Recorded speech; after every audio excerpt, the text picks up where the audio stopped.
Quite the week for the Bills. A lot of emotion, very heavy, but then elation yesterday. What can we say? What is there to say about the Bills getting the win, locking in the 2 seed, and looking ahead at a very hefty month of January? I mean, what a football game. For everything that transpired for Buffalo this past week, and you turn that game on, and Hines takes the opening kickoff return back for a touchdown, and you saw the emotion throughout the team the entire game. Guys scoring touchdowns and putting up the heart, putting up the 3 fingers in. They were playing for Damar Hamlin, and you could tell how much it meant to them. And you can also see the roller coaster of emotions in the way in which the game went. You see Josh Allen walking in the 3. So many things out there were all about Damar Hamlin. And you get to the game, and you're watching it, and Buffalo didn't play their best game of the year. The defense gives up 3 touchdown passes to Mac Jones, but at the same time, they get 3 interceptions. And that was kind of the roller coaster of the day. The Buffalo Bills, Josh Allen throws an interception, Singletary fumbles,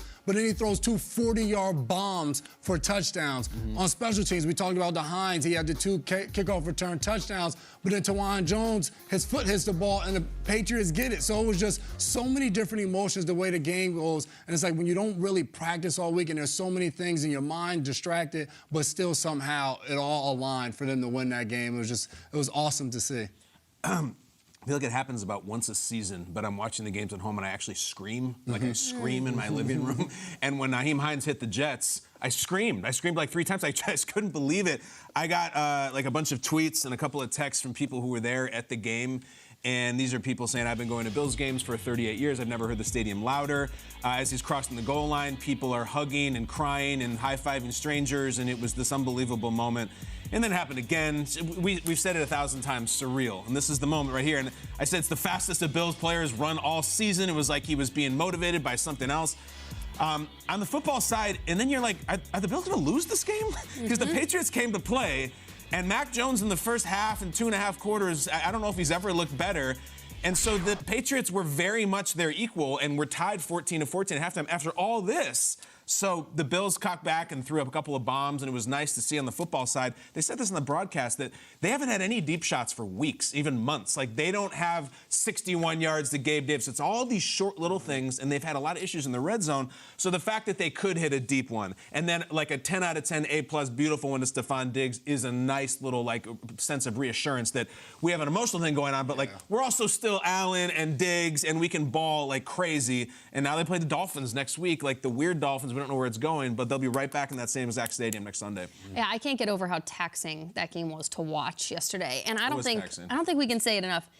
The last week of everyone's football lives has been very taxing. We know how it's felt at the table. I have a little glimpse at home, people through tweets and just fans reaching out, what it's felt like for you emotionally. I can't commend the Bills players and coaches enough for being so vulnerable and really leaving their emotions at the surface for us all to see, both good and bad, over the last week. And Josh Allen really encapsulates it here. The look on his face after the game, the look on his face when Nyheim Hines returned that touchdown. I mean, this is it. This is as raw as it gets. Again, both good and bad for the last week. Do you know how exhausting it is to live your life this way? To be so at the surface at both sad and happy, and to have the whole world watching you do it. It is so draining. I commend them. I'm happy for them.